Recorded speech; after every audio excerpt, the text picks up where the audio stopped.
লোহিত সাগরের তলদেশে বিচ্ছিন্ন হলো মাইক্রোসফটের ফাইবার অপটিক কেবল। এতে ব্যাহত হয়েছে মধ্যপ্রাচ্য ও এশিয়ার কয়েকটি দেশের ইন্টারনেট সংযোগ।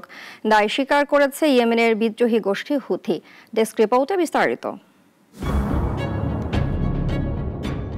সাগরের গভীরে বিছানো ফাইবার অপটিক কেবল, যার ওপর নির্ভর করে বিশ্বজুড়ে বাণিজ্য, স্বাস্থ্য, শিক্ষা ও আর্থিক লেনদেন। প্রায় 14 লাখ কিলোমিটার জুড়ে বিস্তৃত এই সাবমেরিন কেবল নেটওয়ার্কের বড় অংশ নিয়ন্ত্রণ করে টেক জায়ান্ট মাইক্রোসফট। শনিবার সৌদি আরবের জেদ্দার কাছে হঠাৎ বিচ্ছিন্ন হয়ে যায় একাধিক আন্ডারসি কেবল। ফলে ক্ষতিগ্রস্ত হয় মাইক্রোসফটের ডেটা সংরক্ষণ platform Azure cloud computing service. এতে ভারত, পাকিস্তান, সৌদি আরব সহ একাধিক দেশের ইন্টারনেট সেবায় ব্যাঘাত ঘটে। যদিও মাইক্রোসফট জানিয়েছে মধ্যপ্রাচ্যের বাইরে অন্য অঞ্চলে বড় কোনো প্রভাব পড়েনি।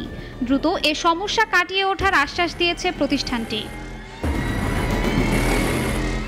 প্রাথমিকভাবে একে দুর্ঘটনা বলা হলেও রোববার হুতি নিয়ন্ত্রিত আল মসিরা টিভিতে কেবল বিচ্ছিন্ন করার দায় স্বীকার করে ইয়েমেনের বিদ্রোহী গোষ্ঠী হুতি। আন্তর্জাতিক গণমাধ্যম দ্য গার্ডিয়ান সহ কয়েকটি সূত্রের দাবি, গাজা উপত্যকা ও পশ্চিম তীরে নজরদারি চালাতে মাইক্রোসফটের ক্লাউড প্ল্যাটফর্ম ব্যবহার করা হচ্ছিল।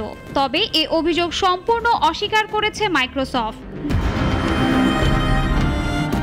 এর আগে চলতি বছরের শুরুতে ইয়েমেনের নির্বাসিত সরকার সতর্ক করেছিল হুতিরা আন্ডারসি কেবলের হামলার পরিকল্পনা করছে।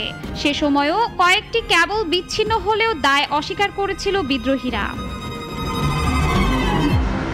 শাশ্বতী সরকার, নাগরিক।